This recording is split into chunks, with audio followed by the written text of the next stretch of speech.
Сайн байцгаана уу?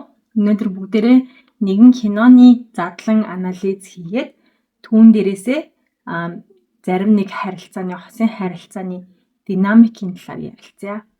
Уг нь би нэг өмнөх бичлэгээрээ хэлсэн дээ. Феминист байхаар ааваасаа, ах дүүнраасаа, найзуудаасаа, найз залуу нөхрөөсөө урах гэдэг юм шиг тэднийг үзэн яддаггүй учраас би одоо феминист үзэлтэй болмааргүй байна гэж нэг зарим эмэгтэйчүүд ярьж байгаа харагдаад байдаг. Тэгээд ихэнх эрэгтэй хүмүүс бас тэгж итгэдэг л дээ. Феминистүүд бол ерөөсөө эр хүнийг үзэн ядаад, тэгээд эр хүн болгоныг устгаж хаяад, тусдаа нийгэм байгуулад амьдралдаа эр хүн байлгахгүй юм шиг тийм юм ярьдаг, эр хүнийг үзэн яддаг гэж ярьдаг. Уг нь би нэг чадах чинээгээр тайлбарлах гэж хичээгээд л байна. Феминизм гэдэг чинь одоо эр хүнийг үзэн ядах, эр хүн болгоныг амьдралаасаа тасдан хайж нөгөө тарваг эрхийн хурууга таслаад хар ус уухгүй, хаг дөвс идэхгүйгээд амлсан гэдэг шиг ерөөсө амьдралдаа эр хүн байлгахгүй гэд амлаад эр хүн болгоныг одоо ингээд дайснаа гэж үзээд байгаа юм ерөөсөө биш. Одоо эрчүүдийн эрх мэдлийг булааж аваад эднэрийг дарлая. Одоо эмэгтэйчүүдийг ямар байгаа шиг байлгая гэд тэгээд байгаа ч юм биш гэд би уг нь тайлбарлсан нэг бичлэг дээр. Тэгээд тэрийг маань их хүмүүс үзэхгүй байсан. Тэгээд эмэгтэйчүүд эрэгтэй боллоо гэд эрэгтэйчүүд эрэхгүй болох гээд байгаа юм бол байхгүй. Хин нь эрэхтэй байя гэж ярьдаг. За яаш хөрх юм дээ. За дээрэс нь тэгээд эмэгтэйчүүдийн эрх зөрчигдөөд байна. Эрэгтэй эмэгтэй хүмүүсийн нийгмийн харилцаа өөр байна. Үүнд одоо эрчүүдийн үзүүлж байгаа нөлөө ийм байна гэж ярихаар нэг эрэгтэй хувь хүн рүү хийсэн дайралт гэж уг нь ойлгох учиргүй юм байна. Миний яриад байгаа патриарки буюу эцгийн эрхт ёсны тогтолцооноос болоод хичнээн хөөрхөн хүүхэд болгон бүгдээрээ ариухан гэгээхэн хайраар дүүрэн бусдыг хайрлах инрэх сэтгэлтэй сайхан цагаан амьтад төрдөг. Гэтэл нийгмээрээ одоо энэ эцгийн эрхт ёсны тогтолцооноос болоод хөвгүүдийгээ одоо тийм юу ч мэдэрдэггүй хад чулуу шиг хүүтэн хөндөй бусдыг хүчирхийлсэн ийм хүн болгож өсгөж байгаа энэ тогтолцоо энэ муухай соёл гэдэг энэ системийн талаар би ер нь яриад тэр системээс бүтээсэн одоо эр хүн гэдэг дүр байна шүү дээ эр хүн ямар байх ёстой юм жинхэнэ эр хүн альфа эр хүн чинь ийм байх ёстой гэд ингээд олон нийтийн тархийг угааж ирэмгүй битгүүлсэн нэг тийм хортой эр хүний toxic masculinity эр хүмүүсийн тэр дүрийг би шүүмжлээд байгаа. Тэр дүрд одоо ингэж өөрийгөө тохируулж амьдарч байгаа тийм хүмүүсийг би шүүмжлээд байгаа болохоос биш. Ерөөсөө хин нэг хүнийг бата болдоо чи эр хүн учраас чамд энэ бүгд буруу байна гэж ерөөсөө уг нь дайраагүй байхгүй юу? Тэрийг ингээд ялгаж салгаж ойлгоорой. Бүгдээрээ тэр эр хүн гэсэн хайрцагсан, эм хүн гэсэн хайрцагсан патриаркал нийгмээс чи эр хүн бол яг л ийм бай, эм хүн бол яг л энэ бай гэсэн энэ хайрцаг энэ дүрийг л байхгүй болгоцгоё бүгдээрээ хүүснээсээ үл хамааран болдоо чи хэрвээ уйлмаар байдаг байсан бол сайхан уйлчих мэдрэмжээ гаргамаар байдаг бол илэрхийлж тэгсний чин төлөө чамайг энэ шалчгансан эрийн шинжгүй хүүхэн шиг гэж хэлэх ёсгүй л байхгүй юу тийм юмгүй болцгоё бүгдээрээ дүүрс гэж хин нэгэнд юм уу одоо нийгэм таалагдах гэж дүүрс гэж амьдрахаа болцгоё бүгдээрээ зүгээр өөрийнхөөрөө би агимаа гараад орши би эмэгтэй хүн учраас би ийм бай гэсэн юм хүлээ зөвшөөрмөргүй би одоо ямархуу шинж чанартай ямархуу байхаа би өөрийнхөө төрсэн байдлаараа өөрийнхөө сонгосон замаараа ямар хүн байхаа би өөрөө шийдээ сонгомоор байна. Тэрнээс биш чи эмэгтэй учраас чамд энэ зам л болон чи энэ чамд хориотой гэдэг юмыг болио л гэдэг утгаар яриад байгаа. Тэгээд миний одоо энэ ярьж байгаа эр хүн эрчүүд эмэгтэй тэгдэг чинь та нарын хувь хүн дээр дайрсан дайралт юусоо биш. Би та нарыг юусоо атаклаагүй. Тэр эцгийн эрхт ёсны нийгмийн тогтолцоо систем түүний бүтээсэн эр хүн гэдэг дүрийн талаар яриад байгаа шүү. Энэ зүйлээ ялгаж салгаж дотроо цэгнэж ойлгоорой. Тэгээ өнөөдрийн миний анализ хийх кино болохоор 2023 онд гарсан Fair Play гэдэг кино байгаа. Тэгээд энэ бичлэгээр киноны үйл явдлуудыг ярих учраас спойлд болмааргүй байвал эхлээд киногоо Netflix дээр ороод үзчихэд тэгээ буцаж ирээд видеогоо үзээрэй. Хэрвээ киногоо үзчихсэн бол одоо бүгдээрээ чөлөөтэй ярив. За энэ киноны талаар нэг мэдээлэл өгөхөд энэ киноны зохиолын эрхийг нь маш олон кино компаниуд хоорондоо ингээд дуудлага худалдаагаар орж агаад 20 сая $.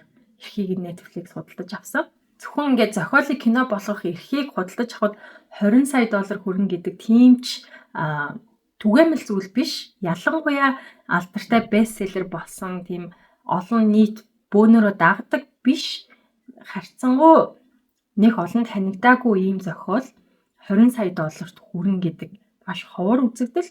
За тэгээд энэ киног яг ингэж маш сайн тогтож үйл хөдлөл болгоныг нь харж анализ хийж үзэхгүй бол нэг тийм онц санагдчихгүй. Юу тийм онц байгаа. Юунаас болоо те энэ байдаг л нэг зохиол биш. Яагаад энэ зохиолоор кино хийх эрх $20 сая хүрвэ гэж бас бодож магадгүй те. Тэгээ Холливуудад одоо кино хийх өртөг өндөр л тоо. Нэг ийм дундаж киноны зардалчин төсөвчин ер нь нэг 50-100 сая хавцаа ч юм уу тий байдаг. Тэгээд маш том зэрэглэлийн жүжигчин орж ирэх юм бол тэр хүмүүс ихэвчлэн нэг киноны гол дүртэй 8-10 сая $. Авдаг. Тэгээ бодохоор киноны зохиолыг одоо энэ зохиолоор кино хийх эрхийг $20 сая авна гэдэг нь бас нэлээд одоо кино бүтээгч, продюсер, найруулагчдын хувьд их чухал сэдв байсан учраас яг одоо ялангуяа энэ орчин үеийн энэ хүмүүсийн сэтгхүүд их таалагдахаар зохиол байсан учраас $20 сая хүрсэн болоо гэж би бодож байгаа.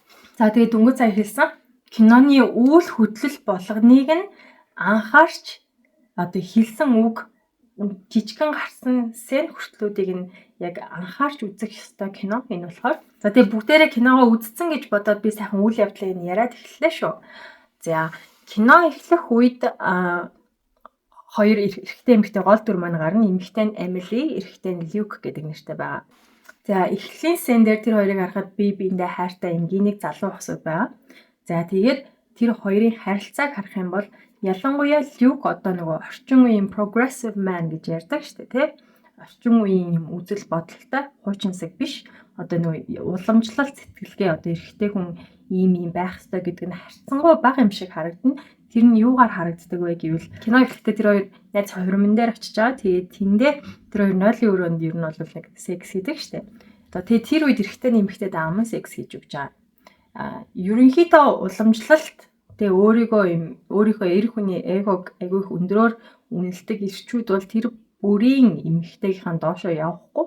За тэгээ хамгийн гол нь тэр үед эмэгтэйгийнхаа сарын тэмдэг ирсэн байсныг хоёулаа мэдэхгүй. Эрэгтэй нь одоо аман секс хийж дуусчаад үнсэлцэж байхдаа харсан чинь ингээ бүх юм цус болцсон байдаг тий. За тэр үед Люк ерөөсөө цочирдохгүй, сэжиглэхгүй юу юм уу вэ гэд аммаа угаахгүй зүгээр штэ гэд инээж байгаа. За энэ хэсгийг харах юм бол энэ Люк одоо юу гэдэг нэлээд орчин үеийн сэтгэлгээтэй тий эмэгтэй хүнийг одоо эмэгтэй хүнээс сэжиглэх, цэрвэх, одоо цээрлэх тийм зүйл багтай харьцангуй тий эмэгтэйгээ хүндэлдэг эмэгтэй хүний одоо бие физиологийг юм буруу ойлголт байхгүй жишээлбэл сарын тэмдгийн цуснаас одоо сэжиглдэгчгүй иймэрхүү залуу юм байна гэсэн ойлголт авна. За тиймгээрээ би одоо сарын тэмдгийн цуснаас сэжиглдэг залуу бол муу гэж хэлэх гээд байгаа юм биш. Ер нь гэхдээ сүүлийн үед ялангуяа одоо ингээд эмэгтэй хүний сарын тэмдэг бол бузар муухай зүйл бишээ гэдэг ойлголт нэлээд түгсэн. Тэнгүүд одоо тэр ойлголтуудыг хүлээгээд авчихсан цаг үетэйгээ хөл нийлүүлж алхдаг залуу юм байна гэсэн сэтгэгдэл үлдээхээр байдаг шүү дээ. За тэгээ яг энэ үзэгдлийн дараа Эмили санамсаргүйгээр одоо сүйн бөгж олоод тэгээд надаас гэрлэхийг гуйх гэж байгаа мó гэхэд нь Люк тимээгээ тэр хоёр тэр нойлын өрөөндөө ингээд сүй тавьдаг. Сүй тавьснаа тэмдэглэх гээд тэр хоёр нойлын цонхоор зүхтаж гараад гэрлүүгээ явах гэж байгаа. Тэр үед Эмили би гутлаа мартчихж гэсэн чинь нөгөө хүн зүгээр штэ гэд газар гიშгүүлэхгүй одоо бүсгүйгээ тэрврээд ингээд хүлийн газар хүрэхгүй ингээд хайрлаад дээдлээд явж байгааг нарах юм бол тэр хоёр ингээд яг үлгэр жишээ хос маягаар кино эхэлж байгаа. За тэгээд тэр хоёр сүү тавьсаа тэмдэглээд халуухан шүнийг өнгөрүүлээд маргааш өглөө тус тусын ажилдаа явж байгаа. За тэгээ Эмили алхасаар нийтийн тэрврээр явсаар ажлынхаа лифтэнд орж ирэх үед Люк дахиад орж ирнэ. Тэгээ тэр хоёр бие бинийгээ нэг сайн танихгүй хамт ажилладаг хүмүүс шиг бусдайгаа адилхан мэдлээд чиний амралтын өдөр ямар хөө байв маяг яриа үүсгэн.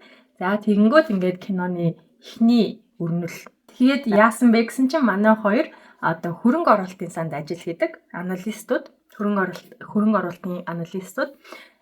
Тэгэнгүүт компани одоо дотоод журмын дагуу ажилчид хоорондоо харилцаа үүсгэх эрхгүй байдаг учраас тэр хоёр ингээд сүүлийн 2 жил болцож байгаа ажлынхнаасаа тас нугаад ажил дээр юу ч болоогүй юм шиг харилцаатай байж харагдахыг хүсдэг.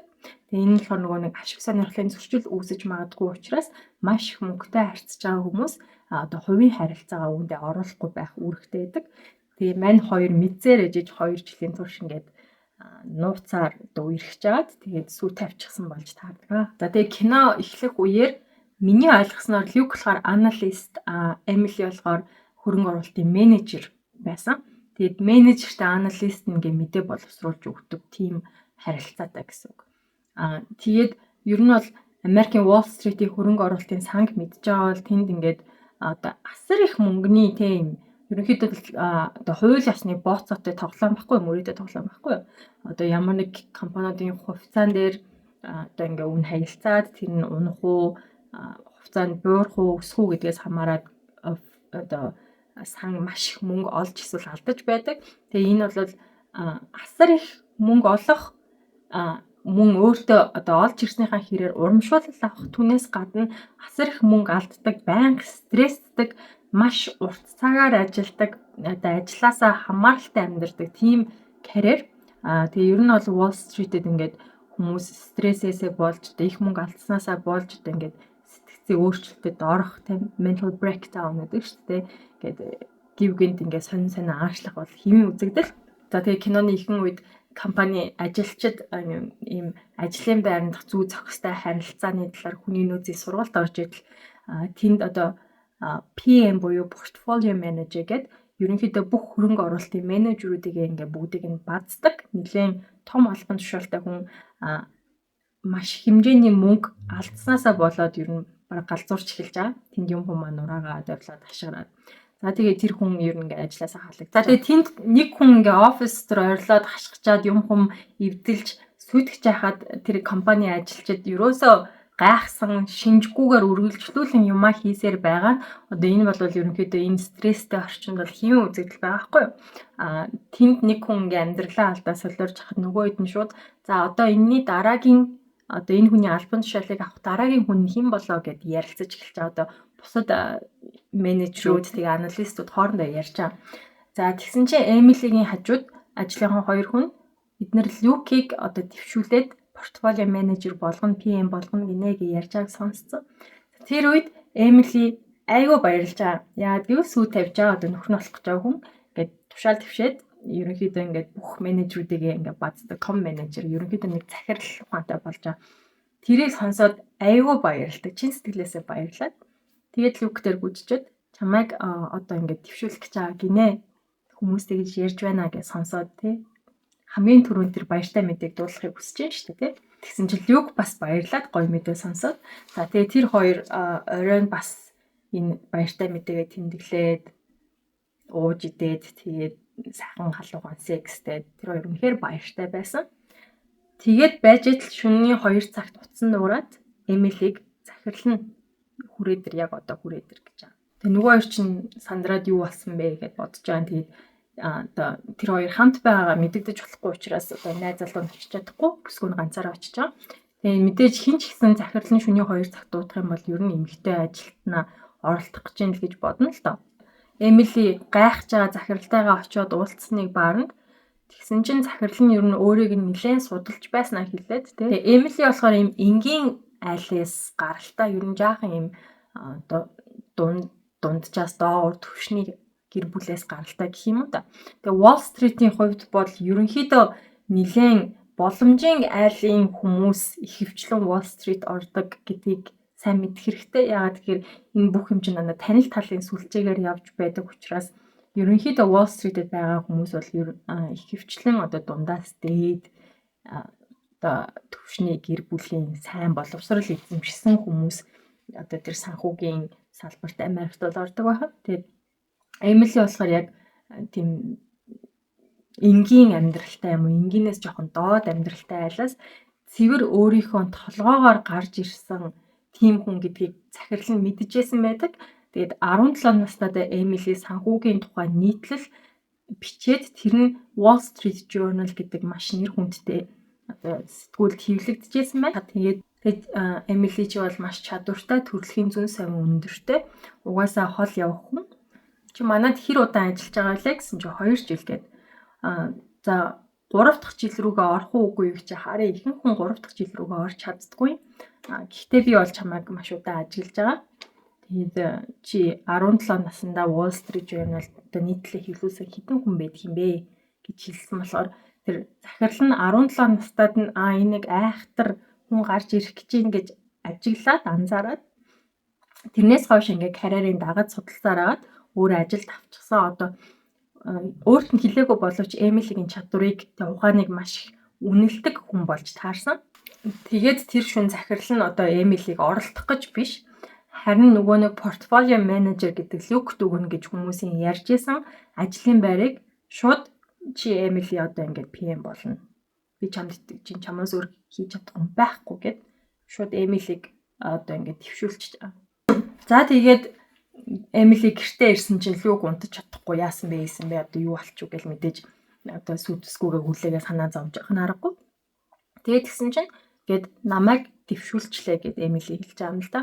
Тэгээд тэрийг сонссон люкийн царайны хувирал тэр дараа хувьсгэж байгаа. Тэгээ мэдээж ойлгомжтой юун түрүүнд өөрөө аавна гэж бодож исэн ажилд нь одоо өөр хүнд өгчгөр мэдээж тэрхэн хооронд бол гонсоо. Дээрэс нь ингээд найз бүсгүй шөнө орой яваад ирэхээр бас юу ч болсон юм бэлээ гэж дотроо хардж байгаа. Тэгээд ер нь бол Эмили бүгдийг тайлбарлаж өгдөг. Тэгээд нэг тийм жоохон уучлалт гуйсан маягтай тий. Нөгөөхийнхөө ажлыг булаацсан юм шиг. Үнэхээр одоо найз залуу, сүйд залуу нь л аавна гэж тэгжсэн чинь гинт өөрийг нэг гэсэн болохоор яах учраа болохгүй те нэг тийм жоохон уучлалт гуйсан маягтай харагдсан байдалтай. За тэгээд лүк болохоор за зүгээр баяр хүргэе одоо чи нэг хүртэх хэрэгтэй гэд хэлж байгаа юм л та. Лүк өөрийгөө PM болно гэд итгэсэн байх үед тэр хоёр нэг юм ярьж инээлдэж байгаа. Тэгээ Эмили болохоор чамайг хэрвээ намайг эсвэл одоо альбан тушаалаа сонгох гэвэл чамайг альбан тушаалаа сонгох гэж би мэдчихээн гэж шууд хэлдэг. Гэсэн чинь Люк үгүй ээ тэгж хэлж болохгүй шүү. Чамайг эсвэл альбан тушаалаа сонгох шаардлага гарвал би жоохон бодож аваад тэгсэн ч гэсэн альбан тушаалаа сонгоно гэж хэлснэ. За зүгээр л тоглосон гэж хэлдэг. За энэ зүгээр л тоглосон гэдэг үгийг Люк миний анзаарснаар лав 2-3 удаа хэлжсэн. Тэг үнэхээр зүгээр тоглоод байсан уу? Яг жинхэнэ бодлоо хэлчихэд тоглож байна гэдэг үгээр хаацалаад байсан уу гэдгийг ер нь бас анзаарцгаая. Эмили шөнө нь тушаал твшээд маргааш өглөө нь ажил дээрээ ирж байгаа. За тэгээ шинэ офис руугаа нүүж орно. Одоо захирлуудын нэг болсон учраас өмнө нь энгийн ажилчдтайгаа илүү харилцдаг байсан бол одоо захирлуудын өрөө захирлуудтай юм яриад инээлддэг болсон. За тэр үед одоо нөгөө зүгээр бусад аналист залуучууд ер нь одоо ингээд Wall Street ч юм бол нэг эрэгтэй хүнд авамгаалсан орчин байхгүй юу нэг 80-90% баг хэрэгтэй юм байна. За тэгээ Эмилиг одоо шинэ альбан тушаалаа аваад захирлуудтай энийгээд ярьж байгааг харсан бусад эрэгтэй ажилчид нь энгийн ажилчид нь яг Лукийг нөгөө ямар харилцаатай мэдэхгүй учраас хажууд нь ярьж байгаа юм л да. Энэ Эмили ер нь яаж дэвшчихв гэл. Тэгэл ойлгомжтой штэ тэгэл Кэмплийн доор лифтээ үйц гэл те. Эрэгтэй хүмүүсийн хатаархал яг тэгж илэрдэг. Тэгээ эмэгтэй хүнийг одоо дарж авах, нэр хүндийг унгах, одоо хийсэн хөдөлмөрийг ч юм уу өгөөсгөх хамгийн амархан арга чинь ерөөсөө л явдалтай одоо бие ашиглаж тэг үнтэй унтаж явах, тэгжиж дээшээ ахих, архитаг гэж ярих өөрөө шилэгдсэн одоо сонгодог арга байхгүй юу? Ямар ч эмэгтэйг явдалтай ч юм уу одоо ийм хийхэд бол ингэцэн ингээл ярихад тэгэл хинч байсан баг итгээд үнэмшдэг. Худлаа байсан ч гэсэн тэг худлаа нотлогдсон ч гэсэн тэр одоо цуу яриаг өгөөсгөх няцаах боломж бараг байдаггүй айгүй хэцүү байдаг байхгүй юу. Тэгээ ингээ Эмили яалтчгүй маш чадвартай фирмдээ асар их мөнгө олж ирсэн. Одоо хувь хүнийхээ хувьд ч гэсэн ур чадрын хувьд ч гэсэн илүү байгааг эрэгтэйчүүд нь мэдж байгаа мөртлөө хүлээн зөвшөөрч чадахгүйгээр зүгээр эмэгтэй учраас амар хялбар аргаар тий захирлуудтай унтаад тийшээ явж гинэ гэж өөрсдийнхөө одоо тэр нөгөө нэг эгогоо хамгаалж байгаа нь царайн тэр байхгүй юу. За тэгээ тэр ярианд мэдээж Люк маш хөвүүрхэн Тэгээд тэрийг дан чи илэрхийлж чадахгүй. Тэгээд Эмилийн тушаалд дэвшсэний дараа Люк тэр хоёрын харилцааны хувьд ингээд динамик нь жоохон өөрчлөгдөж эхэлнэ. Өмнө нь одоо бүх зүйл дээр ар гэр дээр ч гэсэн ажил төрөл дээр ч гэсэн тэнцүү байсан бол одоо ингээд Эмили чинь Люкийн босс нь болчихж байгаа байхгүй. Тэр эрэгтэй хүний эгог нь хүндэхгүйгээр гомдоохгүйгээр одоо шаардлага тавих, ажиллаа хийлгэх, даалгавар өгөх.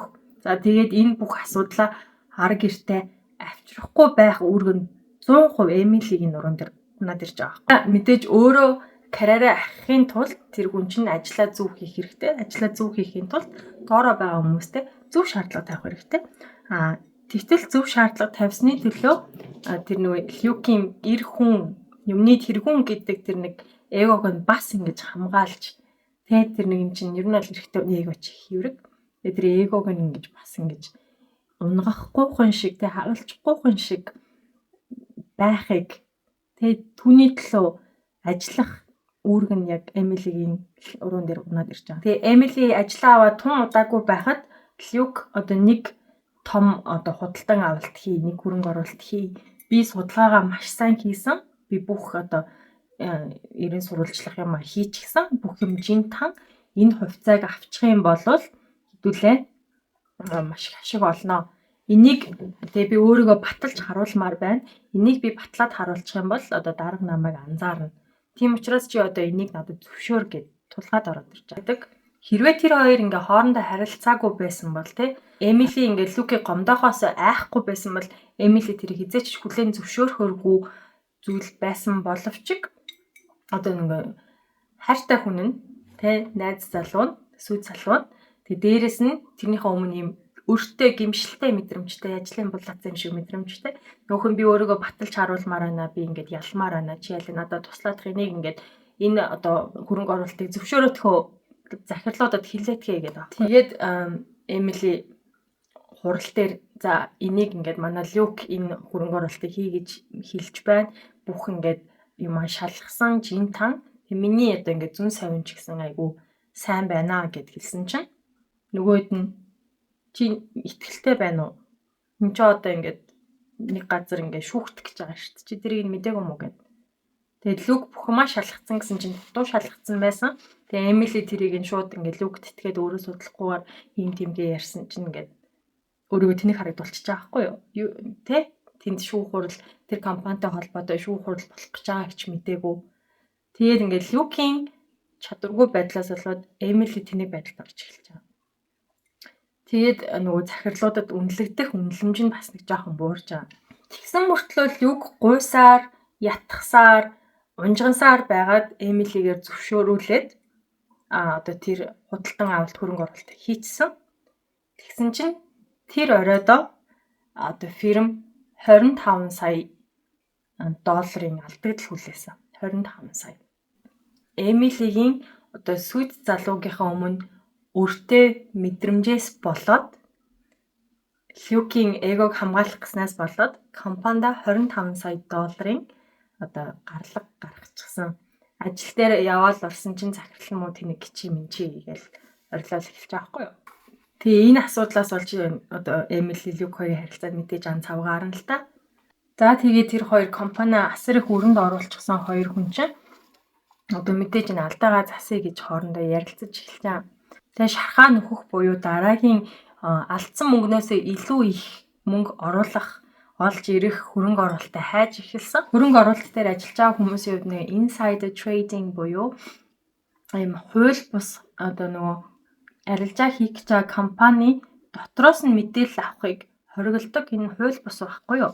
Тэгээд тэгсэн чинь Люк болохоор таньдаг хүнтэйгээ яриад танаа одоо ингээ компанид юу болж ин захирал махирч солигдох гээд байгаа гэсэн үү дээ гэд одоо хууль бусаар мэдээлэл цуглуулж аваад түүн дээр одоо үндэслээд шийдвэр гаргаад хоёлаа шархаа нөхөө маш хурдан хугацаанд шархаа нөхөн энэ бол баталгаатай гэсэн одоо CEO-н солигдохоор энэ компани үнэлгээ өөрчлөгдөн хоёлаа үүн дээр ингээд юу ачил та ажилчил та гэв Эмили тэгж ингээ Эмили уурлаад ийм хууль бус юм хоёлаа хийж болохгүй гэсэн чинь ямар хамаатай онлайнаар ингээ хүн болгон ярьж байгаа онлайнаар ярьж байгаа мэдээллийг би олж авлаа гэдэг чинь хууль зөрчсөн болчихгүй гэдэг чинь тэгтээ цаадах юм бол компани дотор байдаг хүнтэй танилцтайгаа яриад бол хууль зөрчсөн шүү дээ. Тэгсэн мөртлөө ингээд эн чинь буруу биш гэдээ арай. Эмили болохоор үгүй би юмыг ном журмаар нь хийнгээд шал өөр нэг компани одоо хувьцааг сонирхоод тэгээд тэр болохоор ингээд нэг Лондоны нэг шүүхтэй асуудалтай байгаа. Гэхдээ тэр шүүх ер нь компани талд шийдвэр гаргана гэж таамаглаж байгаа зүүн совинтай. Тэгээд захиралтай би энэ компани ингээд хөрөнгө оруулмаар байна. Өмнө нь энэ одоо шүүх нь эдний талд иймэрхүү компани талд шийдвэр гаргаж ирсэн түүхтэй юм билээ гэдгсэн чинь захирал нь хэдэн удаа гэсэн чинь Эмили нэг л удаа л та гэдгсэн чинь за яг ингээд чиний хэр хуйхтай гэдгийг чи үзье л та тавиад үзэхгүй юу гэд. За тэгээ Эмили ингээд одоо ер нь хэрвээ энэ хөрөнгө оруулалт дээр алдсан бол ер нь бараг ажлаа алдах байсан. Тэгээ ямар ч гэсэн ингээд бооцоо тавиад тэр одоо компани Лондонд хийж байгаа шүүхтэй ялна гэж үзээд компанийн хувьцааг худалдаад авсан чинь яг өөрийнхөө бодсноор шүүх компани талд үнэлгээ гаргаад авсан хувьцаа насар их өсөөд тэгээд Эмили алдснаасаа илүү их хамаагүй илүү их мөнгө оруулаад ирж байгаа үед яг орой тэр мэдээг одоо шүүхийн мэдээг сонсож байгаа үед ингээд Люк чи нэрнгээсээ хийчихлээ штэ гэдээ бүр ингээд итгэж чадахгүй те одоо найз бүсгүйгийнхээ тэр урдчлан харах чадвар нь үнэн байсныг итгэж чадахгүй байдаг. Тэгээ маргааш өглөө ажилдаа очисон чинь босс нь одоо чамайг өчигдөр тэнэг гिचээ гэж хэлсэнд уучлаарай. Энэ миний одоо уучлалт хангалттай гэж бодож байна гэд дугтаа өгдөг. Дугтааг нь онгойлгосон чинь $575,000 чек байж байгаа. Тэгээ одоо тэр чинь ингээд олж ирсэн ашигнаасаа нэг тодорхой хувийг нь авч байгаа. Тэгээ тэр хувь нь $575,000 байхгүй. Тэгэнгүүт ерөнхийдөө ингээд Люк за ингээд Эмили тэг бүгдэд ингээ хүлээн зөвшөөрөгдөөд эхэлж байгаа. За тэр тгийх тусам ар гэрийн асуудал Люк тэр хоёрын харилцаа мууцаар л байх болно. Эмили нэг захирлаасаа ер нь нэг байдлыг тандах гад тэг ингээ Люк би амар итгэдэг. Люк айгу чадвартай та Люкийг ингээ дэвшүүлэх боломж байна уу гэд асуудаг. Тэгсэн чинь захирал Кэмпбелл нь болохоор яг үнэндээ би Люкийг юусаа авъя гэж бодоогүй. Таньдаг хүнийхээ гуйлтыг тэг хүсэлтийн дагуу ингээд танил талаараа дамжуулж орж ирсэн юм аа. Яг гоо цаадах чи хаяа нэг дажгүй мөнгө олж ирдэг ч гэсэн чи биш. Чамтай адилгүй бол тэгээ иймэрхүү хүн ажилчид бол надад хогныг ирээл байдیں۔ Одоо цаадах чинь юу урамшуулах би бол ингээд салж амармаар байна. Тэгээ цаадах чи ингээд хангалттай хэсэг хугацааны дараа ингээд өөрийгөө ойлгоод гараад явчих байх уу чи одоо наад маадхан дээрээ биш өөр дээрээ анхаар та гэд нэг хэлтий. Тэгээд Эмили бол ингээд Люкийг захирал нь үнэлдэггүй гэдгийг тэгээ юм одоо дэвшүүлэх байтугай салж амархын сан гэж бодож ирснийг мэдсэн. Гэтэл нөгөө Люк нь гэртээ нэг тийм ууралсан унжсэн амтандээ дуугаа ураасан.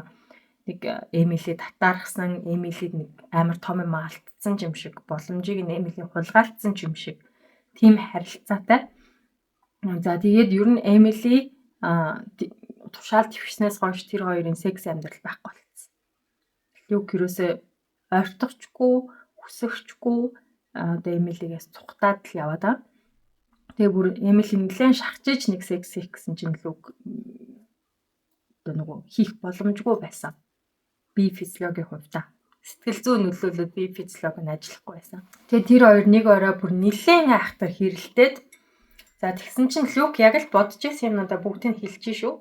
Чи ер нь яг яаж твсэн? Чи яг өөрөө толгоогоороо твсэн юм уу? Чи зүгээр л Кэмпбеллтэй очиж унтж байгаа юм шүү. Шүн болохоор ингээд чам руу залгадаг. Одоо чи нэг өөрийгөө эр хүн гэж бодоод нэг нэртэй нийлээд яваад байгаа. Чи гэхдээ яг үнэндээ эднэрээ нэг биш дагаж явдаг бие үнэлэгч нь харагдчихээн. Чи тэгэл угаасаа Кэмпбеллийн одоо доор тэг өвдөг сөхөрч додлыг хөхж байгаа л чи дэвшиж байгаа зүтэй гэж яг бодож байсан бүх юм хэлээ хийчих жоохгүй. Гэтэл тэг өөрийнх нь яаж фейлдэж байсан зүйл дээр Эмили уснаас хуурай гараад ирэхийг өөрөө харсан мөртлөө эмэгтэй тэг найз бүсгүйгээ сүйдсгүйгээ үнэлэхгүй хിവэрэл байгаа байхгүй зүгээр л түүнийг нүх болгож харж байгаа хിവэрэ байгаа байхгүй. Тэгээ тэр үед ингээ Эмили анх удаа тэрийг сонсоод цочирдоод айгүй уурлаад тэгсэн чинь Люк чи миний ажлыг хулгайсан гэж хэлж байгаа. Тэгсэн чинь Эмили би ямар чиний ажлыг хулгайсан Кэмпбелл чамайг бүр урам твшүүлэх нь бүү хэл хална гэж байсан. Чи бол харчаагүй амтан гэж хэлчихэж байгаа. За тэгээ мэдээж тэгж хэлсэндээ амар шанална. Тэгжэл маргааш нь ахиад өөр нэг портфолио менежер ажилласаа халагдахаар болоод том алдаа гаргана. За тэгээд дараачийн хүнээ те олохоос өмнө одоо Люк хөдлөнө гэж шийдсэн. Өөр хүний төвшүүлэхээс өмнө. За тэгээд түмний өмнө одоо юм шилэн өрөөд байгаа. Шилэн өрөөнд нь явж ороод тэр ингээд компани дөрвөн хүмүүсийг харж байгаад Люк өмнө нь сүхрөөд тэг хахад намайг Yale-ийн их сургууль сурж байхад та ирээд 40 минутын ийм ихтгэл тавьсан. Тэгээд тэр үед миний амьдрал өөрчлөгдсөн. Тэгээд миний 2 жил Goldman Sachs ажиллаж байхдаа сурсан зүйлсээс ч их зүйлийг та надад тэр 40 минутын дотор зааж өгсөн. Таны тэр ихтгэлээс хойш би ерөөсөө таны талаар бодож, таны талаар зүүдэлж, танаар амьсгалж, таны доор ажиллаж байгаад ирээдүйд та болохыг л хүсэж байсан. Та надад одоо ганц боломж өгөөч гэж өвдөг сүгтэж байгаа тийм. Би таны төлөө ингээд үнэнч байхаа амлаж байна. Би одоо таны төлөө бүх зүйлийг хий. Та намайг одоо ингээд гараа цусаа гаргаад тангарал гэвэл би тангараглая. Та надад зүгээр л боломжийг минь нөгөөч. За тэгсэн чинь Campbell нь аль хэдийн энэ рорыг орлох гэж байгаа портфолио менежер олцсон шүү дээ. Би өөр компаниас аваад ирсэн. Өөр компаниас их мөнгө амлаад аваад ирсэн. Тэгээ энэ шин залуу өнгөрсөн жил 90 саяын ашиг компанид хийж өгсөн гэсэн чинь нөгөөх нь өнгөрсөн жил биш өнгөрсөн улиралд гэсэн чинь харж ийн өнгөрсөн улиралд энэ залуу 90 саяг олж ирсэн. Чи юу хийсэн гэж аахгүй. Тэгэл юг чинь хар цагаан дуугүй хичээл гараад явж байгаа. Тэгэнгүүт яг энэ динамикаас харах юм бол те Эмили хизээч тэр ажлын төлөө Campbell-аас ямар нэг юм гуугаагүй одоо ажил дэвшүүлээч гэж ямар нэг зүйл оронд нь өгөөгүй. Тэгээ нөгөө projection гэж нэг ойлголт өгдөг байхгүй юу? Хүн өөрийнхөө үг, үйлдэл, бодлыг өөр хүн тусгаж харахыг projection гэдэг байхгүй юу? Жишээлбэл та ямар ч нэг юм бодоогүй байж байтал нэг хүн чамайг ингэсэн ингээл гівэн зүтгээд ороод ирдэг шүү дээ заримдаа. Тэр хүн бол яг өөртөө бодогдсон юмаа чамаа хийж байна гэд ингээд дайрж байгааг нь хэл. Одоо юм богинохон юг бүх ч юм уу юм гидсмэцээ гаргасан цамц мамц өмсөд явж байгаа эмэгтэй хүнийг харснаа явталтай л бидтэй гэж хэлж байгаа хүний хувьд тэд нар ингээд project хийж байгаа хгүй өөрсдийнхөө бодлыг тэр хүмүүсийн хувьд хүний одоо юм жоохон халахлаагүй нүцгэн бие арьс гэдэг шууд утгаараа секстэй холбогдчихдаг учраас тий хүний биеийг зүгээр л хүний нүцгэн бие тий хагас нүцгэн бие байна гэж харж чадахгүй өөртөө үргэлж бүх юмыг секстэй холбож боддог учраас тэгж бодсоор байгаад хүний нүцгэн биеийг сексээс салгаж чадхааргүй болтлоо толгоон секс боддог учраас тэр хүмүүс богинохон бүүмсчихсэн гидс нуруугаа гаргацсан явж байгаа эмэгтэйг харангуут толгойд нь автоматар секс бодогдож байгаа байхгүй юу. Тэгээд яг тэгж хэлж байгаа хүмүүсийн тэр projectionаас нь харахад тэр нөгөө дуртай юм өмсөд явж байгаа эмэгтэйчүүд биш. Тэр эмэгтэйчүүдэд секс, тэр эмэгтэйчүүдийг ингээ секс болгож харж байгаа тэр хүнийг дүгнж болдог.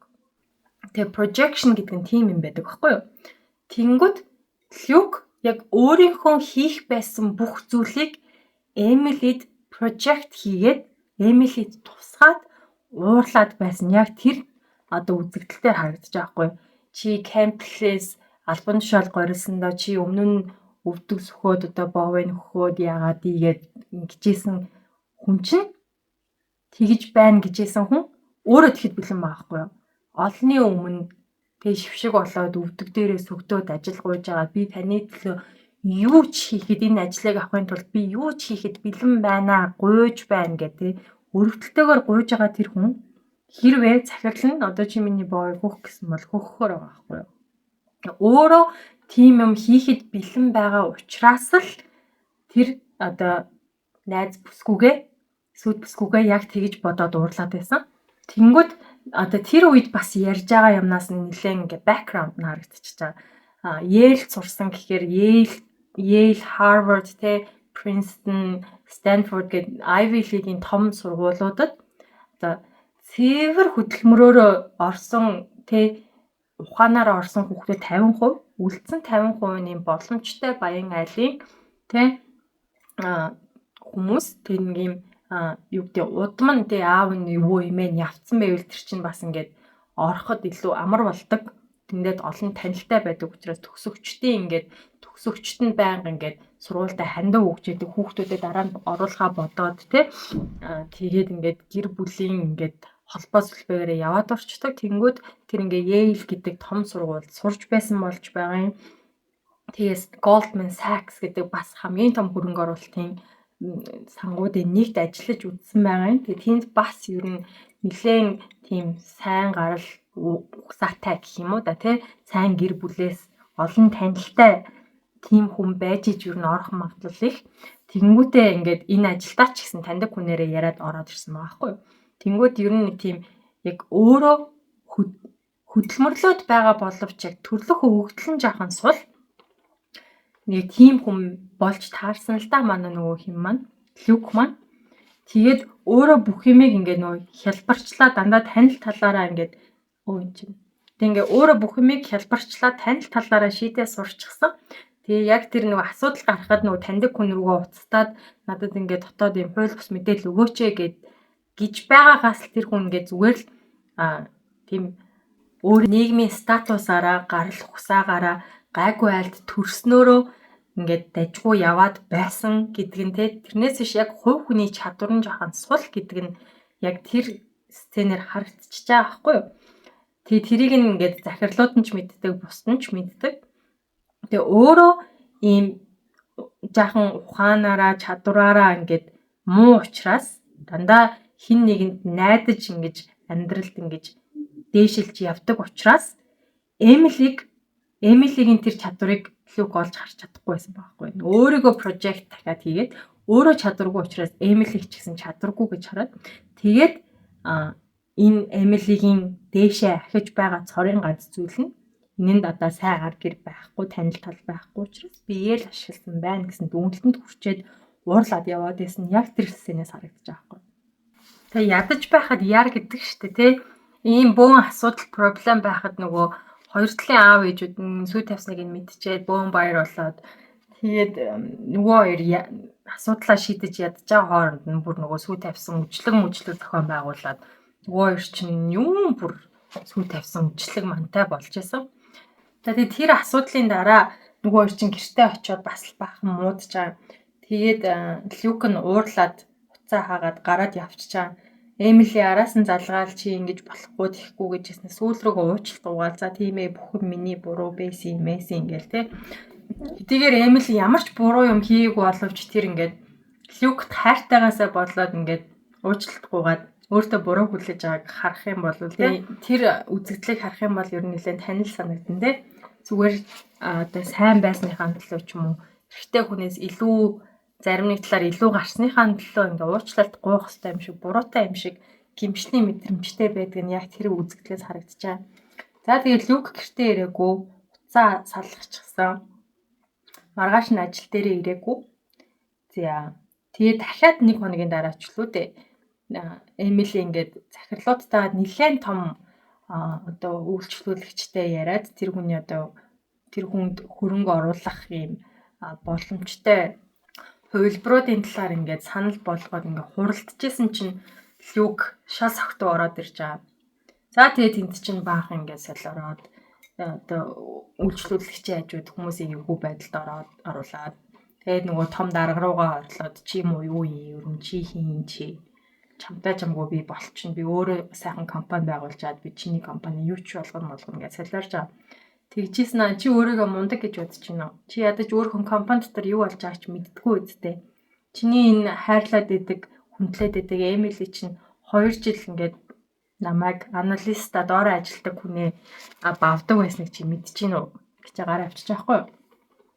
Тэгээд тэр хоёрын хооронд те 2 жилийн харилцаа, хайр, үерхэл тэгээ бүр сүү тавих гад гэрэлж байсан тэр харилцаагаа ерөөсөө хэлээгүй. Зүгээр бит хоёр унтдаг байсан гэж хэлж байгаа. Тэнгүүтээ хэрвээ одоо надад аман секс хийх юм бол намайг албан тушаал дэвшүүлнэ гэд надад гिचиж надад амлаж ирсэн штэ гэж гараа авчиж байгаа байхгүй юу. Тэр одоо эмхтэн хээ хайртай эмхтэн хээ тэгээ нэр хүндийг ажлын одоо салбар дах тэр нэг одоо credibility гэдэг энэ итгэл үнэмшилтэй байдлыг те ерөөсө тоохгүй гэж аахгүй юу. Зүгээр те өөрийнхөө доор байдаг залуутай ингээд зүгээр явуулдаг. Тэрийг одоо ингээд албан тушаал амладаг гэж харагдуулж байгаа юм л та. Тэгээ нөгөө юугаарч барахгүй болохоор эмэгтэй хүнийг явдалтай гэж ярих хамгийн амархан дарах арга гэдэг чинь яг энэ баггүй юу. Тэгээдсэн чинь тэр өдрийнх нь орой ядчээтэл нөгөө сүү тавих үйлчлэг нь болоод. За тэгээ сүү тавих үйлчлэг дээрээ хүмүүс бөөн баяр хүмүүс байсан чинь манай хоёр хурж ирэл хэрэлтэл унж байгаа юм л та. Тэгээл юм лээ. Бидний сүү тавих үйлчлэг гэж болж чинь үгүй бит хоёрын салах хэсгийг үйлчлэг гэдэг.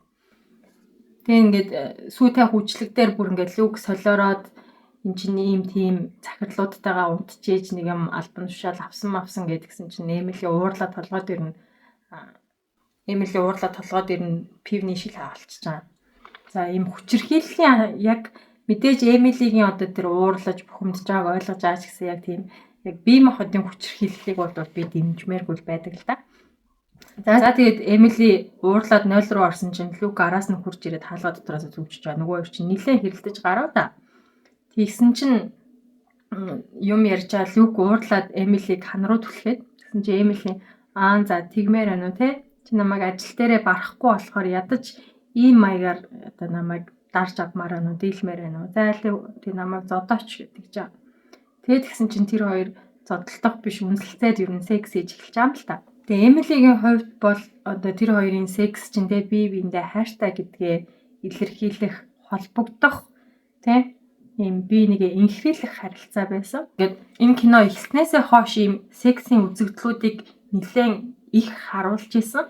Гэхдээ ингэж харуулахдаа одоо манай Монгол кинонууд болохоор нэг юм аягүй муухай хүчингийн маягтайгаар те ийм дандаа нэг эмэгтэй дургу байж байгаа ингээ эрэхтэй нэг хүчээр янгууд эмэгтэй дуртай болж болоод нэг тийм ямар ч киноныхоо үйл явдал шаардлагагүй секс сценүүд аягүй их оруулж ирдэг. Тэгэнгүүт энэ кинон дээр болохоор яг секс сценүүд нь аягүй хэрэгтэй байсан байхгүй юу? Яагаад гэхээр кино бараг секс сценээр эхэлж байгаа. Энэ болгондоо одоо энэ сексийн хувьд энэ хоёрын харилцаа юм эн тэнцүү одоо Эмили зөвхөн биеэрээ үйлчлдэг биш Люк яг авсан шигээ өгдөг. Тэгээ Эмилид бас ингээд бие физиологийн хувьд үйлчлдэг гэдгийг яг энэ секс сценүүдээр харуулж ирсэн байхгүй юу? Тэр хоёрын хувьд юм дээрээ доороо те эмэгтэй нь өөрийнхөө биеэр үйлчлэгээ үзүүлээд байгаа юм байхгүй. Люк ч гэсэн Эмилигийн одоо таашаалын төлөө бүгдийг хийдэг байсан. Тэгээ яг энэ төсөглийн үедэр яг харилцаагаа аврах сүүлчийн боломж гэж Эмили харсандаа тэгээ бие биендээ өгөж авдаг тэр сайхан харилцаагаа буцаж ирэхнүүдэ гэж горьцсондоо ингээд секс хийж эхэлсэн чинь Люк өвтгөж эхэлдэг. Өмнө нь дандаа өгдөг байснаа тэр удаад үнэхээр яг Эмилигийн хэлснээр ажлын байран дээр дарж чадахгүй учраас. За тэгээ бас ямар нэг хүмүүжлээсээ болоод Эмилийг зодож чадахгүй учраас сексийн үедээ яг шийтгэж өвтгөж эхэлдэг. Тэгэд Эмили болооч зогсооч гэж хэлж байхад ерөөсөө болохгүй зогсохгүй улам өвтгөөд байсан. За тэгээ энэ үед бол бид нэр консент гэдэг ойлголтыг ойлгох хэрэгтэй. Консент гэдэг нь зөвшөөрөл гэсэн үг. Ямар ч харилцаан дээр консент байх хэрэгтэй. За энэ консентийг өгөхгүйгээр за жишээлбэл бэлгийн харилцаанд орох юм бол энэ хүчин болно. Энэ нь одоо юу гэдэг эхнэр нөхөр байлаа, үерхдэг байлаа. Тэгээ хоорондоо эхлээ зөвшөлдсөн байлаа гэх тэр ерөөсөө консентгүй л бол хүчин. Танд зөвшөөрөл өгөөгүй байхад эхнэрээ юм уу нөхөртөөгөө бэлгийн харилцаанд орж байгаа уучлаарай энэ хүчин. Та нарын гэрэлсэн тэр сертификат чинь энэ тохиолдол хамаагүй. Ягаад гэвэл бидний бие бол бидний одоо цорын ганц энэ хорвоонд ирээд насан туршдаа хадгалж байгаад буцдаг цорын ганц өмч чинь бидний бие байхгүй юу? Бидний биеийг биднээс өөр хэн ч эзэмшихсгүй нөхөр нь байна уу, эхнэр нь байна уу, аав нь байна уу, ээж нь байна уу, эмч нь байна уу, нийгэм нь байна уу, хүүхдүүд нь байна уу хамаагүй. Чиний бие бол чиний л бие байх ёстой. Үгүй гэсэн мал үгүй л байх ёстой. Консент өгөөгүй бол хэмбгаач байсан чамтай хүчээр бэлгийн харилцаанд орж байгаа тэр үл хүчин. Тэр байтугай секс хий гэж зөвшөөрөөд хийж байгаа дундуур нь консентийг буцаагаад авах боломжтой. Консент буцаагаад авсны дараа зогсохгүй байгаа бол тэр бас хүчин. Дээрээс нь консент гэдэгт чинь бүр нөхөн үрчхүн асуудал орно. Бэлгэвчтэй секс хийн гэж хэлчихэд бэлгэвчгүй хийсэн юм уу? Сексийн дундуур бэлгэвчээ суулж авсан тохиолдол. Би одоо жирэмснээс хамгаалах ийм уусан байгаа гэж худлаа яриад эрэгтэй хүнийг бас хуурч оронд орох. Бэлгэвчэндээ нүх цоолж гарах эдгээр бүгдээрээ хүчин, нөхөн үрчин хүчин гэж үздэг байхгүй. Яагаад гэвэл одоо тэр секс хийж байгаа хүний хувьд эцэг их болох консент өгөөгүй учраас консентийг хүнээс хүчээр айлгаж сүрдүүлж, гимшүүлж, шалж яа харахгүй байдалд орж буулгаж авах ч гэсэн ер нь бол консент тооцогдохгүй. Тэгэхээр консент гэдэг зүйлийн ийм чухал одоо ойлголтыг ийм чухал гэдгийг сайн ойлгох хэрэгтэй. За тэгээ энэ мөчүүд бол эхлээд Эмили консент өгсөн боловч сексийн дундуур өвтгөж эхлэх үед болооч гэ консентоо буцааж авсан.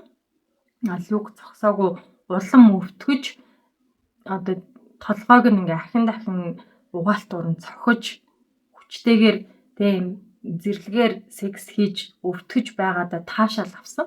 Тэгээ яг энэ үзэгдлийн дараа бол Эмили хайртай хүндээ хүчндүүлчээд маш хэцүү байдалд ороод явж байгааг бид нар бүгдээрээ хардаг. Тэгээд Эмили ер нь босс дээр очиод хамгийн сүүлд нь бол ерөөсөө бит хоёрын хооронд ямар ч юм байгаагүй энэ лүк ганцаараа галзуураад намайг одоо хийм ургуулж одоо бит хоёрыг биендээ хайртай мартай гэж бодоод идэм би өмнө нь ингээ хэлж чадахгүй өрөвдөд байдаг гэсэн юм гэд. Ер нь бол босс одоо энэ лүкийг би цаашид харж асрах тэр хүнийг бодох хэрэггүй юм байна гэдгийг яг тэр шүнийн дараа ойлгоод ингээд холбоо бүр мөсөн таслан гээ шийддэг. Тэгээд босстой ингээ худлаа яриад ингээд намайг хүсээгүй байхад ингэжээс юм аа гэдгээд хэлчихдэг. Тэгсэн чинь босс нь за ойлголоо ер нь тэгээд та хоёр одоо тийм байсан ч гэсэн нэг тийм чухал биш. Надад бол наад хүн ч юм биш чи чухал. Чи манай компанид хэрэгтэй хүн. За тэгээ бид нэр ингээд чадах чинээрээ чамайг хамгаална. Наад залуу чинь манай дээр хийсэн одоо энэ үйлдэлээсээ болоод дахиад нэг ч хөрөнгө оруулалтын компани наадах чинь тоож шиншилэхгүй энэ хүний ингээ карьер дууссан. Чи битгий санаа зовоо гэж хэлж байгаа л та. За тэгээ Эмили тэр өдрийн дараа гэртээ ирсэн чинь Лүк юу ч болоогүй юм шиг гэртээ суугаад тэгснээр би ингээ ахтайгаа ярьсан. Нэг таньдаг хүн надаа ингээ мөнгө зээлээд би одоо өөрийнхөө компаниг эхлүүлэх юм шиг байна гэж ярьж байгаа. Тэгэл нөгөө яг бүх юмэгтэй гар үрийн хаалгаар шийдээ сурчсан өөр ингэсэн чадваргүй зүгээр ингээд гайгүй айл төрснийхаа хүчээр л ингээл унахтаа хүртэл ингээд дээшээ унаад яваад идэх хүмүүсийн төлөөлөл байгаа юм л та. Юм шиг тэгээ юу ч болоогүй юм шиг яриад байхад нь Эмилигийн бүр ингээд амар гинт уур ногцсон мөрөд чи яагаад надаас уучлахгүй байхгүй уучлаарай гэж намайг ингэж тэгээ өмнө минь өвтөх сүхтэхгүй байгаа юм чигээ. Одоо киноны тайл хэсэг дээр Эмили утга бариад тэг Лүкийг ингээд биеийг нь бахан зүсч сичээд чи надаа уучлахгүй чиний буруу байсан гэж хэл хүлээн зөвшөөр чи намайг хүчнэснээ хүлээн зөвшөөр чи арчаагүй амтан гэдэг хүлээн зөвшөөр гэд тэгээ одоо ингээд Лүк айсандаа хэлж эхэлдэг ч гэсэн ер нь яг бүх талаар ингээд Эмилигээс дорой арчаагүй байгаагаа эцсийн мөчд хүлээн зөвшөөрөөд тэгээ нөгөө эгогоо сул тавиад уйлаад ингээд нөгөө үнэн байдлаа хүлээн зөвшөөрөөд үнэхээр би арчаагүй би тэнэг байсан би чиний хаач хүрэхгүй байсан түүнээсээ болоод чамд атаархсан энэ үнэхээр миний түмэн буруу гэд гуйжаа. За тэгээд ер нь юу гэдэг манай нийгэмд чинь юм бурууга хүлээсэн ч юм уу нэг юм засарсан эрэгтэй хүмүүсийг нэг юм өрөвдөх за ядчил энийг ойлгоцсон гэдэг нэг юм уучлаад хүлээгээд авах ёстой гэж бүр ярьдаг шүү дээ. Гэтэл Эмилигийн хувьд болохоор за ингээд уучлалтгүйгаа дууссан бол чи энэ асгарсан цусаа арчичаад манай гэрээс зайл гэж хэлээд кино дуусчаа. Тэр үед ингээд Лүк гайхаж харчаа Тэр болгоо ингээд хэрвээ би буруугаа хүлээчих юм бол Эмили намайг буцаагаад аавна гэж бодож исэн. Гэтэл кино тийхгүйгээр дуусчаа. Тэгээ ерөнхийдөө ийм л зохиолтой ийм л үзэгдэлтэй кино. Тэгээд энийг яг үйл үзэгдэл болгоныг задлах юм бол маш энэ эрэгтэй эмэгтэй хүмүүсийн нийгэмдэх шудраг бус харилцааны талаар ингээд маш их үзэгдэлтэй кино байгаа. Тэгээд хит хитэн зүйл дээр анализ хийе л да. За жишээлбэл тэр олон менежерүүд аналистуудаас өөр нэг эрэгтэйг тушаал төвшүүлээд портфолио менежер болгоцсон байсан бол Люк яг тийм mental breakdown буюу одоо юм мэдрэл сэтгцийн асуудалд орох байсан уу? Та нар юу гэж бодож байна? Хэрвээ өөр ямар ч хамаагүй эрэгтэй хүн байсан бол Люк яг хэвийн үргэлжлүүлэн ажиллаа хийдгээрээ хийсээр л байсан байх. Зүгээр л эмэгтэй хүн тэр тусмаа өөрийнх нь одоо унтдаг, амьдардаг, эхнэр нь болоод ирээдүйд хүүхдийг нь төрүүлэх эмэгтэйг сонгосноор л одоо тэр хүний эго нь ингээд бялт нүдүүлчихэж байгаа юм л да. Яа тэгэхээр л нөгөө хичнээн гаднаа модерн орчин үеийн прогрессив эмэгтэй хүнийг хайрлаж ойлгож хүндэлдэг залуугийн дүр эсэх гээд байсан боловч яг мөн чанартаа Люк эрэгтэй хүн ир мууч эмийн дээр гэдэг үгэнд итгэдэг хүн байсан байгаа байхгүй юу. Түүний хувьд Эмили үргэлж хоёрт байх хэрэгтэй. Эмили тушаал твшиж болно. Гэхдээ өөрөөс нь илүү байж болохгүй. Одоо эхлээд өөрөө портфолио менежер болчоод дараа нь Эмили портфолио менежер болсон бол тэр магадгүй баярлаж хүлээж авна. Эмили өөрөөс нь төрүүлээд яваад байсан учраас тэр би тэр аминчхан сэтгэл нь үнийг хүлээж авч чадаагүйгээс болоод Эмилиг тэр олон хүн байхад Эмилиг л миний дайсан, миний өрсөлдөгч гэд онцлоод авчиж байгаа. Тэр дараа нь орж ирсэн өөр портфолио менежерүүд энэ тэр ерөөсөө хамаагүй байна. Зүгээр яг дэрэгтэй байдаг үргэлж өөрийнхөө нөгөө support буюу туслах үүрэгтэй л гэж үзэж байсан хүн өөрийнх нь бодлоор гол дүр болцсон чинь тэрэнд маш их ингэ шаналж шаарлах чаа. За тэгээ хэрвээ Кэмпбелл Эмилиг биш Люкийг ингээд тушаал твшүүлсэн бол юу болох байсан бэ? Магадгүй бүх зүйл аз жаргалтай болчих байсан гэж бодох бах тий. Гэтэл бид нар бүгдээрээ харлаа шүү дээ. Люкийн ур чадварыг тэр асуудал шийдэх чадварыг харлаа шүү дээ. Цаадах чинь яг үнэндээ айгүй мундаг сургууль сураад гой газар ингээ анкетан дээр байдаг боловч яг хувь хүний ур чадвар гэхээр юм байхгүй. Бүх зүйлийг зүгээр аргалаад өнгөрүүлээ сурчсан юм баас нэг юм эргэлдүүлээ тойруулаад нэг танилыг үрээгээр юм жоохон өөрийнхөө тэр төрсэн давуу талаа ашиглаад сурчсан, аргалаа сурчсан байхгүй юу. Тэгээ юмыг аргалж гурилдаж сурсан хүн чинь хизээ нэгэн цагт үнэнд гүйцэгдэж л таарна шүү дээ. Тэгэл хизээ нэгэн цагт магадгүй портфолио менежер болоод удаачгүй 1-2 дахь хөрөнгө оруулалтаас л фирмд маш их мөнгө алдаад өөрөө тэр судалгаагаа дутуу хийдэг одоо яг олон талаас нь мэдээллийг харьцуулж харж чадахгүй учраас фирмд маш их мөнгө алдаж байгаа л халагдтал байсан байхгүй угаасаа. Тэгээ халагдахтаа Эмили хамт авч халуулна шүү дээ. Тэр чинь ганцаараа халагдахгүй шүү дээ. Ер нь бол одоо юу гэдэг цаадах чинь хэрвээ Люк портфолио менежер болоод Эмили аналист нь болсон бол Эмили мэдээж ажлаа маш сайн хийнэ. Хамаг зөв датаг бүгдийг гаргаж өгнө. Шийдвэр гаргах хүн Люк нь болохоор нэг бол Эмилигийн үгэнд ороод тэнгүүтээ Эмилигийн одоо хийсэн бүх ажлын нэр хүндийг нь өөр дээр наа. Би ийм мундаг тулдаа ингэж байна гэж өөрийгөө дүгийлгэж ярина. Хэрвээ Эмилигийн үгийг дагах юм бол Эмили бол сүдэрцтэй хинж биш. Хинд ч ажиглахдаггүй үлдэн бүх гавьяа шагналыг нь Люк өөр дээр наа. Эсвэл Эмилийн үгэнд орохгүй том толгойлж агаад маш хохиролтой зүйл хийгээд тэнгүүдээ бурууг нь аваач Эмилид наа штэ. Энэ л надаа ийм юм хийж өгсөн.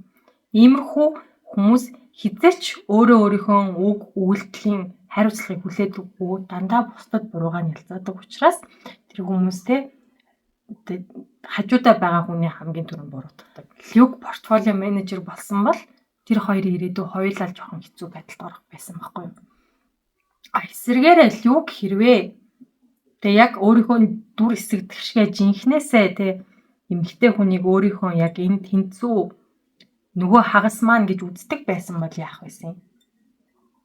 За яг хуу цаад хоёр ч ингээ аналистаар ажиллаад хамт явж байгаад Эмили ингээд шат тактикаараа ахаад явна. Хэрвээ тэр компанида үлдсэн бол Эмили дандаа зөв шийдвэр гаргах учраас дагаад Люкийн үнэлэмж нь өсөх байсан. За тэгээ дээрэс нь нэг хөрөнгө оруулалт хийгээд $500,000 бонус авдаг эхнэртэй хүн чинь ууг нь тэр хоёрын санхүүгийн эрхчлөөнд бол дороо хүрэх байхгүй. Тэр хоёр Хүсвэл бүр өөрөө хүсвэл уг ажлаасаа гараад тэр хоёр хүүхдтэй боллоо гэх тий. Хүүхдүүдээ гэртээ харж асардаг мундаг авч болохыг тий өөрийнхөө хоббигоор амьдраад хүүхдүүдээ тий халамжилсан шиг сургууль цэцэрлэгт нь хөөсөн шиг.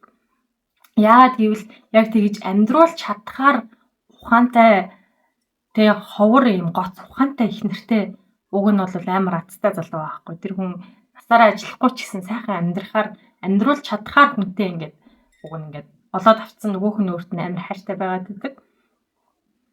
Хэрвээ хүсвэл те Эмилийг дагаад туган тунд нь намраад ажил хөдөлмөрөө цэцэглүүлж болохоор эсвэл Эмилигийн олж ирсэн мөнгийг зүгээр ингээд сайхан туртай амьдаа зарцуулаад гаргасан хүүхдүүдээ асарч харчлаад амьдрах ч юм уу те тэр хоёрын амьдрал ингээд Эмилийн хүчээр цэцэглэх байсан байгаа зү. Тэгээ би эмэгтэй учраас Эмилийн тийг гэрхтэй учраас ингэх гээд байгаа юм биш.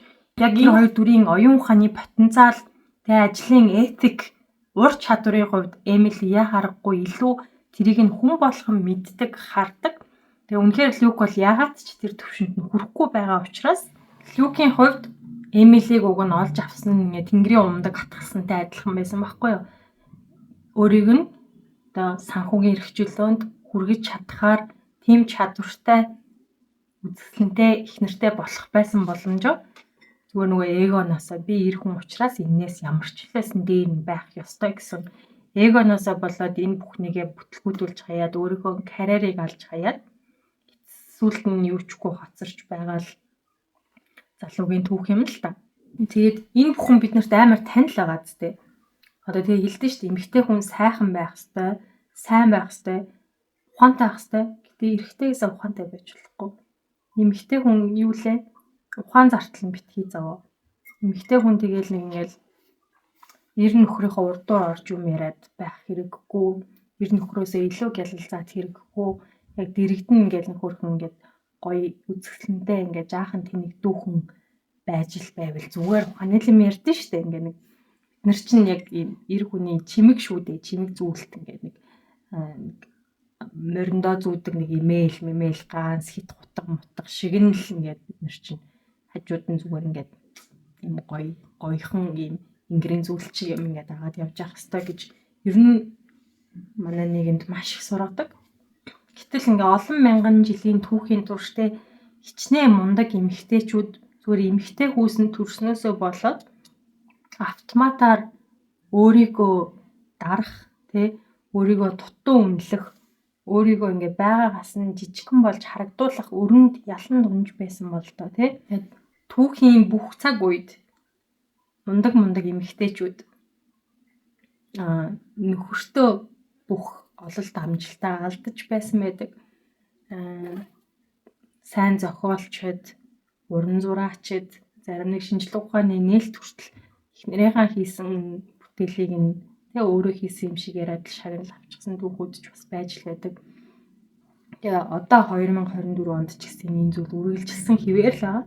Биднийг ухаантай бай. Гэтэ хит ухаантай байж болохгүй тэгвэл эрэгтэйчүүдийн одоо ингээ эгог нь даалгах чинь бид нар чадвартай байж болно. Гэтэ чадвартай байлаа гэдэг нэг эрчүүдтэй ингээ ан ман үзэлцээд байх хэрэггүй өөрийнхөө хэмжээг мэдтэй нэг дунд чатанд байж одоо гэр бүлтэй ингээ эмэгтэй илүү орлого олох юм бол эрэгтэйгийнхээ аз жаргалын индекс нь буурчдаг гэх тэ тэгсэн мөртлөө ингээд ер ажил хийдэггүй их нэртэй байна гэхээр нэг хүн тэжээгээд байна мэн гэдэг ингээд зовлон тоожоо шалтгаан тоожоо тэнгууд ингээ ажил хийж мөнгө олт гэхдээ ингээд нөхрөөсөө битгий мөнгө ол ажил хийгээд албан тушаалах гэхдээ одоо нөхрөөсөө илүү битгий энэ бүхэн яагаад байгаа гэхээр тэр ингээ эр хүний эго өөрийгөө томоор мэдрэх том хүчтэй мундагаар мэдрэх гэсэн мэдрэмж нь хажуудах эмэгтэй нь мундаг байхаар л хагарчаад байна гэсэн үг л дээ хөөс шиг тийм хэврэгхэн байна гэсэн үг.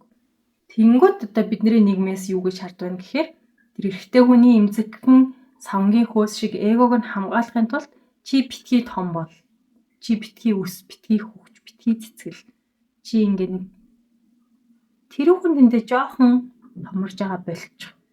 Чи томроод харагдчих юм бол хажууд чинь нөгөө эрэхтэй чинь жижигхэн харагдчих гад байна. Харагдахгүй байсан ч гэсэн өөрийгөө жижигхнэр мэдрэх гээд байна. Тийм учраас чи өөрийгөө дар. хин нэгнийг мундаг харагдуулахын тулд чи өөрөө мяа харагд гэсэн л тарих угаалт биднэрт яваад байдаг байхгүй. Гэхдээ өөрөө өөрийгөө үнэлдэг, өөрөө өөрийгөө хайрладаг, өөрөө өөрийнхөө бүтээсэн үн цэнийг мэддэг, бусдыг өөртөөгөө харьцуулж атаархдаггүй тийм эр хүн болвол хажуудах хүнтэйгээ хизээч барьцдаггүй. Өөрийгөө том харагдуулахын тулд эхнэрээ дарах гэж оролддоггүй. Тийм хүмүүс байдаг. Тийм хүмүүс дэрэгдэх хүнээ цэцгэлж усалж томруулж явдаг. Гэтэл харамсалтай нь яг тийм зүйлийг ойлгох хүртэл маш их хугацаа, сэтгэл зүйн боловсрал, тэгээ emotional intelligence гэж ярьдаг EQ гэдэг. Тийм зүйл шаардлагадна. Тэгээ яг эцгийн эрхт ёсны тарих угаалтаар хүмүүжээд тэрнээсээ салж чадаагүй байгаа эрчүүдийн хувьд бол би юмны тэргүүн байхын тулд бусад маань надаас жижиг байх ёстой гэдэгтээ бат үнэмшилтэй байдаг учраас дэрэгдэх хүнээ цэцгэлхийг, гэрэлтхийг төвчж чадахгүй тэдний гэрлийг унтрааж бөхөөхийг үргэлж хүсэж байдаг. За тэгээ энэ Fair Play кинон дээр гардаг Люк ч гэсэн яг тийм хүн байхгүй юу? Түүний хажууд Эмили ухаанаараа хизээч чадвараараа ур чадвараараа цайлж болохгүй тэр зүгээр үзэсгэлэнтэй сайхан бүсгүй л байх хэрэгтэй байсан. Магадгүй өөрийнх нь бодлоор бол өөрөө ингээд маш том баян компани эзэн бодлоод Эмили болж өгвөл те зүгээр гэрээ эзэгтэй болоод хүүхдүүдэд хараад тасраад өөрийг нь дэмжиж байж байх нь өөрт нь илүү зохимжтой байсан. Тэгээ үнэхээр тийм юм болсон ч гэсэн яг энэ тохиолдолд бол Люкийн бүтээсэн бүхэн Эмилиг ихлээсэн байсан. Люк компани байгуулад өөрийн гэсэн хөрөнгө оруулалтын сан байгуулсан ч гэсэн бүх санаа нь, бүх зөв зөвлөгөө, зөв шийдвэр нь дандаа Эмилитэй зөвшөлдсөний эцэст гаргасан шийдвэр байх байсан. Тэгэхээр ингээ хоёр хүн энэ тэнцүү байна гэдэг чинь одоо юу гэдэг бүх талаараа хүн мэдээж хоёр хүн авь адилхан байх боломжгүй шүү дээ. Зарим зүйл дээр нэг хүн нь илүү, зарим зүйл дээр нөгөө хүн нь илүү байж болно. Тэгээ тэр хоёр ийм юмнууд чинь эвцэлдэж ижил нэг бүтэн болно шүү дээ. Тэнгүүд заримдаа эмэгтэй нь яа харахгүй ажил ур чадрын хувьд эсвэл академикийн хувьд ч юм ухаантай байлаа байж болно. Тэнгүүд нөхөр нь тэрийг нь хүлээн зөвшөөрөөд өөрийнхөө нөгөө ийм талдаа илүү гэдгээ ойлгоод эхнэрийнхээ тэр зүйлийг нь дарахгүйгээр тэр хоёр бие нэг нөхөд амьдэрсэн бол тэр хоёр Люк эгогоо дараад л Эмилигийн төрөлхийн гайхамшигтай ухаантай 17 настайдаа Wall Street Journal-д нийтлэл бичээд хэвлүүлж исэн энгийн амьдралаас өөрийгөө цэвэр ухаанаараа ингэж авч гарч ирээд мундаг сургуулиудад ороод өөрийнхөө чадлаар хинээс татаасгүйгээр ингээд явж байгаа гайхамшигтай бүсгүй юм байна гэдгийг нь ухаарад хүлээн зөвшөөрөөд зохиох ёсоор хүндэлсэн бол тэр хоёрын амьдрал үнэхээр аз жаргалаар дүүрэн байх байлаа. Тэгээд харамсалтай нь одоо энэ патриаркигийн нөлөөгөөр эмэгтэйчүүдийг хүчээр дарснаас эрчүүдийг бүх талаараа заавалчгүй чи манлайлагч мундаг бай. Чи ингээд бүх зүйлийг ингээд дандаа тэргүүл манлайл. Чи одоо бүх мөнгийг одоо ганцаараа ол гэрүүлээд хижээч гэдэг юм уу те. Энэ бүх тавьсан шаардлагуудаас болоод бид нэр ингээ өдөр тутмын амьдралдаа бүх аз жаргалгүй болж байгааг жишээлбэл энэ киноноос харж болохоор байна. Тэгээ өдөр тутмын амьдралаасаа хардггүй маа гэхэд энэ киноноос харж анзаарч болохоор байна шүү дээ. Нэрээ би бас энэ киног үзээд удаагүй байхдаа TikTok дээр Cecilia Regina гэдэг контент бүтээгчийн одоо энэ кинонд хийсэн анализыг үзчихсэн. Тэгээ энэ анализтай нь бол би маш их санал нийлсэн. Одоо ярьж байгаа бичлэг дээр ч гэсэн зарим санаа нь давхцсан байгаа.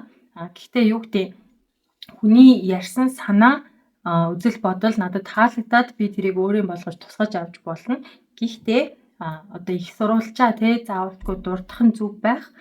Гадаадын контент бүтээгчдийн одоо юмыг баабэгүй хуулж авчаад тэрийг зүгээр орчуулж ярангуудаа ингээд миний өөрийн санаа юм шиг ярих нь ёс зүйн хувьд бол бас зохисгүй учраас би яг анх одоо энэ анализ дээр орж ирсэн хит хитэн санааг бол Cecilia Regina-гийн санаа байсан. Тэрийг би өөрийнхөө өнцгөр баяжуулж ярьж байгаа шүү гэдгээ мэдгэгдчихье. За баярлалаа.